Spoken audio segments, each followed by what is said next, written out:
Et bonjour et bienvenue dans cette vidéo des dernières sorties jeux de rôle du mois de novembre. Et oui, il y a les singes qui sont avec moi qui font des grands signes.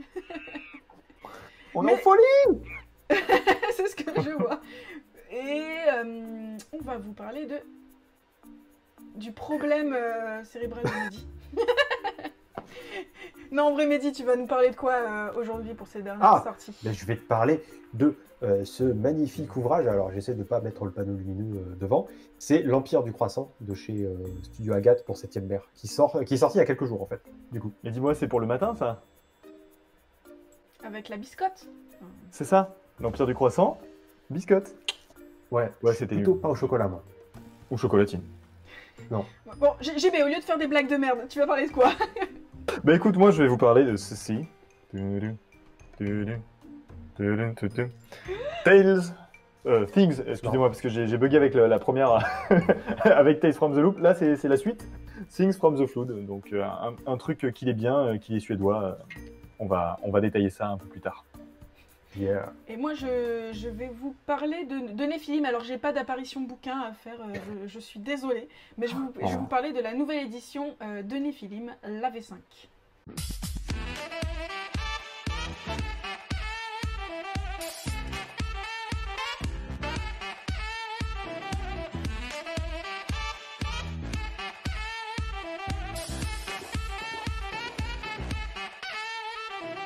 Donc, j'ai un petit problème sur la magie ce mois-ci, hein, parce que entre ça et les Chroniques de l'étrange, on parle encore de magie. Puisque Néphilim est un jeu où vous incarnez des Néphilim, pardon, donc qui savent faire des petits tours de magie. Mais avant tout ça, le jeu en lui-même, c'est une réédition d'un jeu qui a déjà fait ses lettres de noblesse, parce que je suis sûre qu'il y en a plein d'entre vous qui connaissent déjà Néphilim. Même de nom, hein. Oui, même de près ou de loin. Et donc c'est la 5e édition qui a bénéficié de 2 crowdfunding en 2020 pour les livres de base et les suppléments. Et il est édité par Les 12 Singes et Nemos. Et il est écrit par Fabrice Lamillet et Frédéric Weil. Et donc voilà, il est arrivé en boutique. Pas chez moi malheureusement, il est arrivé en boutique. Pour celles et ceux qui ne connaissent pas l'univers de Néphilim ou qui ne connaissent que de nom, vous allez incarner des êtres qui viennent de temps immémoriaux et qui sont virtuellement immortels puisqu'ils ont la capacité de prendre possession du corps d'un être humain et de vivre leur vie. Et lorsque celui-ci meurt, ils vont rentrer en stase et reprendre possession plus tard d'un autre être humain, d'un nouvel hôte qu'ils nomment les simulacres. Et avant d'avoir vécu dans le corps d'un être humain, vous aviez une existence propre. Vous étiez des grands Néphilim et vous dominiez les humains au cœur de ce qu'on appelle l'Atlantide. Et aussi grâce à votre puissante maîtrise du K, qui est la forme de magie dans cet univers. De plus en plus croustillant. Le spécial K, c'est une explosion de saveurs. Non, excusez-moi, désolé. C'est pas grave. Sauf que vous vous doutez qu'il s'est passé un truc, puisque sinon vous auriez continué à dominer les êtres humains. Il y a un nouvel élément qui est arrivé, c'est l'oricalque, et c'est la seule chose qui est capable de vous blesser. Donc c'est devenu un peu compliqué pour vous, et vous avez trouvé une solution de vous réfugier dans les êtres humains. Ceci dit, maintenant vous devez vivre caché, vous êtes déchus, et puis certains êtres humains n'aiment pas trop le fait que vous existiez, et vont chercher à vous chasser, notamment les Templiers font ça, mais il va y avoir aussi d'autres factions qui vont rentrer en jeu, qui seront plus ou moins courroucées contre vous. Ok. Votre but en tant que Néphilim, outre le fait de survivre, c'est aussi de retrouver votre ancien statut, on va dire, et d'atteindre une espèce d'illumination magique qu'il nomme le Lagartha, pour s'élever de nouveau plus proche du rang de pur Néphilim. Et pour ça, comme je l'ai dit, vous allez étudier la magie, ou plutôt les différentes magies. Puisque oui, un peu à l'instar des Chroniques de l'étrange, c'est rigolo, les Néphilim sont composés d'un pentacle de 5 éléments.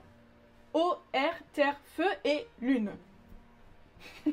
Pourquoi pas? Ouais, tu restes dans les mêmes thèmes, c'est bien. Oui, Oui, non mais moi je choisis un fil rouge à chaque fois.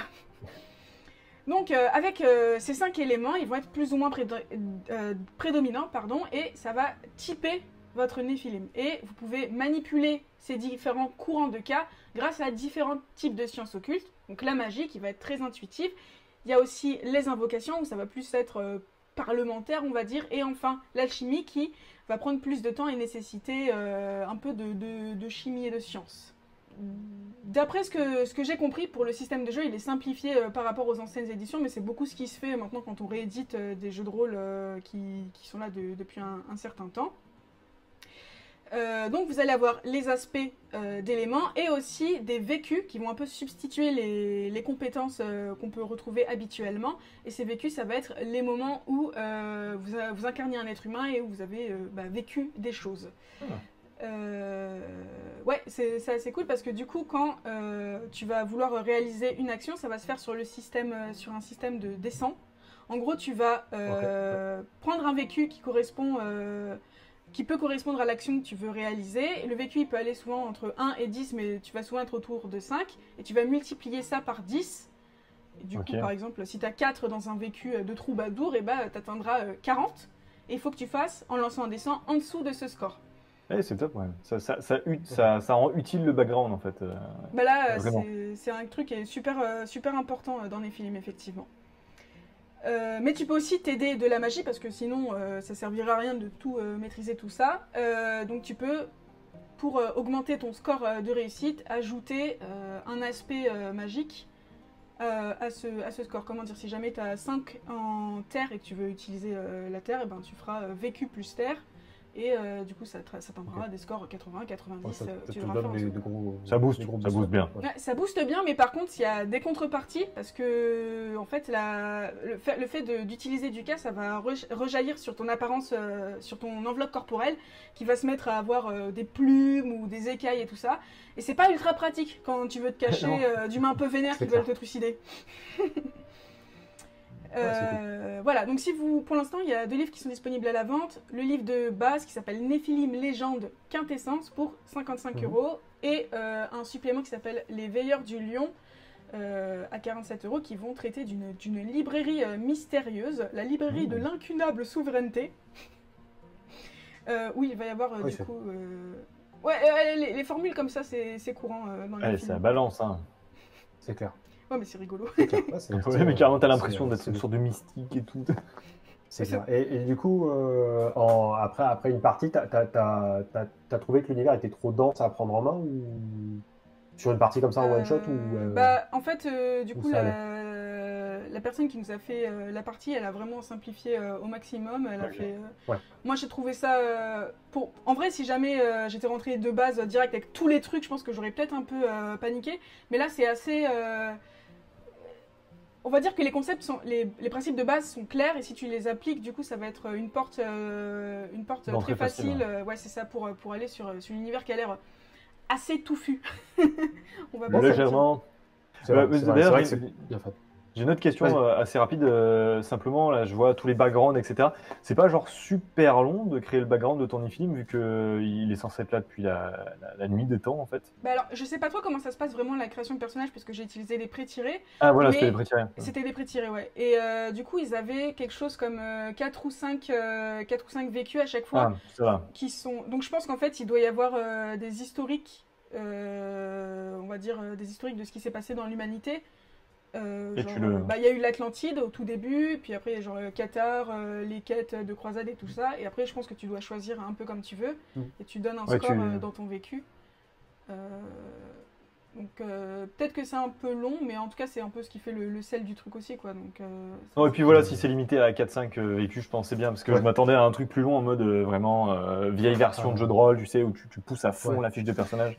Mais là, c'est bon, c'est rassurant. A priori, c'est le côté magique et sorcellerie et alchimie et cabale qui est plus loin élaboré dans la création de personnages. Ça va, c'est top. Où il y a beaucoup de sorts différents, beaucoup d'éléments en plus auxquels tu vas pouvoir affilier, avec des noms incroyables aussi. Mais c'est ça aussi qui va ajouter du sel au personnage. Enfin voilà, et aussi juste un dernier truc, c'est que du coup dans les films on incarne des persos qui sont quand même un peu badass en termes de maîtrise de magie, mais comme on doit être caché, et ça va souvent plutôt passer par en fait de la discussion ou des choses posées. Donc Ouais. c'est vraiment... Je m'attendais pas à quelque chose d'aussi posé, mais du coup c'est assez cool à jouer. Après, libre à toi de péter un câble et de tout exploser, mais... Il faudra en assumer les conséquences. Les pleines conséquences C'est vrai. violentes. Ouais. C'est clair. Bon bah du coup j'ai fini, mais je crois que c'est le moment de parler de Krishat Empire ou de l'Empire des Croissants. Oui. Par pitié, ne fais pas de jeu de mots, JB. Eh, tu l'as fait pour moi, c'est bon. Non, je suis contaminée. Et oui, tu es contaminé, c'est dégueulasse. Donc, l'Empire du Croissant, Crescent Empire en VO. C'est un livre, alors comme d'habitude avec les suppléments de 7ème ère, c'est un peu plus de 200 pages, à 34,90. Ça vient de chez Chaosium, qui a racheté la boîte d'édition de John Wick, et c'est en VF chez Studio Agathe, et c'est sorti 2-3 jours avant qu'on diffuse cette vidéo, a priori. C'est facile à choper en boutique, hein, du coup, c'est Yellow qui le distribue, donc à peu près n'importe quel boutiquier peut avoir ça dans son rayon. Comme d'hab, à chaque fois, l'organisation elle est très simple. On détaille l'univers avec plusieurs parties, puis les règles à la fin. Ici, tu as 6 chapitres sur l'univers, sur la globalité de l'Empire, la situation, et puis chaque nation composant l'Empire, et tu as un chapitre de règles à la fin. Voilà, tout simplement. Il n'y a pas de scénario dedans. Voilà. Okay. Globalement, qu'est-ce que c'est l'Empire du Croissant ? Il y a un petit goût de monde merveilleux, très orienté arabe et oriental. Donc c'est un mélange multiethnique, multireligieux, multiculturel qui regroupe 5 nations très différentes. Ça ressemble beaucoup à l'Empire ottoman, en fait, hein, pour faire très simple. Okay. C'est la grosse ressemblance. C'est un empire qui a une histoire violente et difficile, mais il a pris tout d'un coup, là, il y a quelques années, une tournure réformatrice. Il y a un espèce de roi fou, enfin d'empereur fou, qui s'appelle Istani, qui est un peu comme le dernier Targaryen dans Trône de Fer, qui s'est fait renverser par sa sœur, et elle a opéré à quelques réformes. On supprime les castes, on arrête l'esclavage, les sorciers étaient recensés et enfermés dans un registre, enfin leur nom était consigné dans un registre et on les obligeait à ne pas faire de la magie. Là c'est terminé aussi. On essaye d'aller vers quelque chose de plus amélioratif, entre guillemets, sachant que le dernier empereur n'a pas totalement disparu. Il s'est enfui, il serait enfermé dans le désert, on ne sait pas, il y a plein de rumeurs dessus, donc il y a potentiellement une nouvelle guerre civile à venir. Il y a pas mal de problèmes entre ce qu'on appelle l'Anatole Aï, donc la prononciation est approximative, il y a un guide de prononciation, mais que j'arrive pas à retenir. Voilà. Voilà. Et ce qu'on appelle la Persis, c'est la Perse en fait. C'est 2 entités, le premier dirigeant de facto l'Empire, qui s'entendent plus du tout depuis la disparition du dernier empereur. On leur a mis un temps à la Persis en fait pour appliquer les nouvelles réformes, chose qu'elle ne veut pas du tout faire. Voilà. Donc en gros, les 6 nations, c'est quoi ? Il va y avoir l'Anatolie, comme je te disais, c'est plutôt la Turquie. C'est très multiculturel, c'est très beaucoup d'intrigues de palais, de bruits de couloirs, etc. Tu as la cité-État de l'Achour, qui est le repère des assassins, mais aussi d'une société pacifiste. Les deux cohabitent. C'est la nation que je trouve la plus cool dans le supplément, en tout cas. En gros, les deux parties sont rassemblées pour faire front contre le reste du monde, plus ou moins. Et en fait, les pacifistes ferment les yeux sur ce que font les assassins, qui essayent de sauvegarder les choses en mettant les mains là où les autres ne le font pas. Tu as la Persis, du coup, où je t'expliquais. Alors, globalement, il y a un gros problème religieux. Ça vénère plus ou moins ce qu'on appelle le premier et le deuxième prophète dans l'Empire. C'est plus ou moins, et on appelle ça l'Aldin, en fait, c'est l'équivalent de l'islam. Okay. Et en fait, la Persis vénère une ancienne religion qu'on appelle, alors je relis ma note, l'Ahura Yasna. Donc on les appelle les Yasnaviens. En gros, c'est la religion perse, avant l'islam. Donc il y a plusieurs, il y a une religion très chelou, entre le bien et le mal, enfin la lumière et l'ombre, enfin voilà, avec d'anciens dieux, etc. Et du coup, les deux cohabitent très très mal au sein de cette nation-là. Et du coup, les deux derniers sont le Sarmion, donc c'est plus ou moins la Palestine, l'Israël, enfin, qui était l'Israël à l'époque du Moyen-Âge, quoi. Ça ressemble plus à cette religion-là. Ils ont pris un espèce de génocide il n'y a pas longtemps. Au moment où l'impératrice s'est installée, il y a une espèce de brume qui a recouvert l'intégralité de leur pays. Il y a une dizaine de tribus qui ont disparu.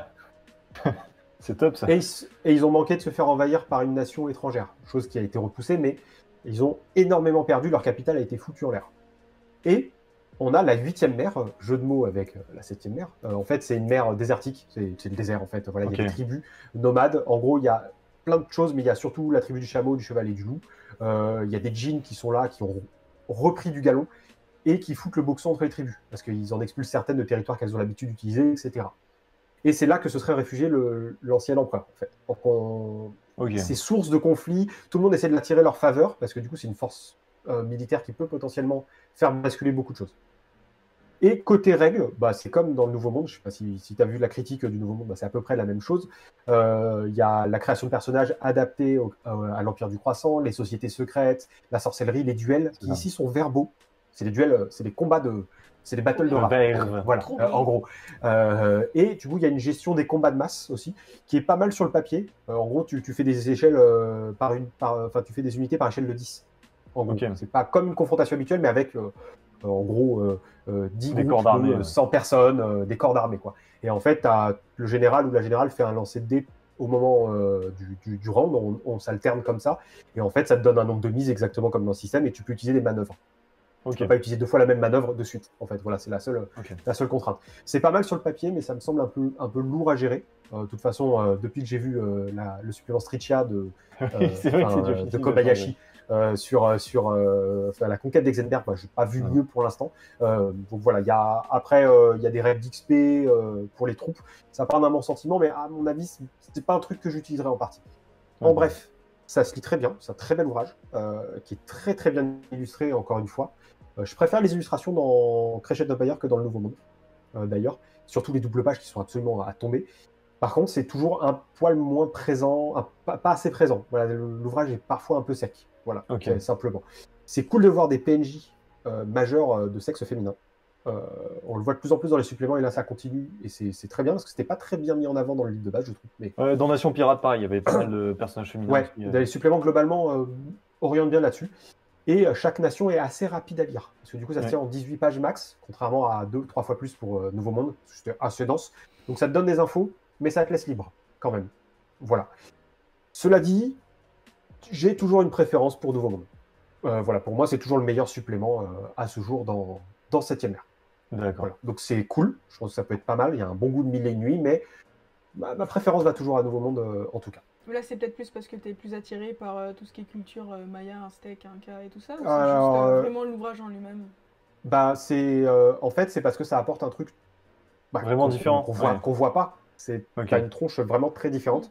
Crescent Empire, c'est pas mal, mais j'ai déjà beaucoup de parties de Capharnaüm. Ça fait très Capharnaüm aussi. Bon, attention, c'est pas une redite, il n'y a pas de copier-coller, mais bon, on a déjà vu ça. Voilà, Nouveau Monde, faire ce type-là d'univers est aussi bien, ça reste quand même assez inédit, à mon avis.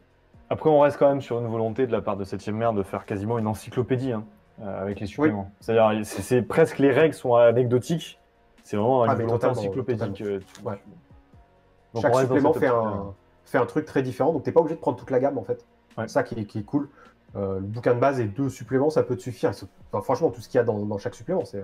c'est énorme. Enfin, franchement, t'as de quoi faire jouer tes joueurs pendant 1 an avec un seul supplément. Clairement. C'est clair. Vraiment, vraiment. Mais du coup, on va encore parler de pluie. Et oui, j'aime bien la pluie apparemment. Il y a un truc, hein. Toi aussi, t'as un fil rouge en fait. Hein. Ouais, c'est ça. C'est terrible. Mais du coup, dans cette pluie, il y a des choses. Exactement dans l'eau, il y a des choses. Des choses terribles.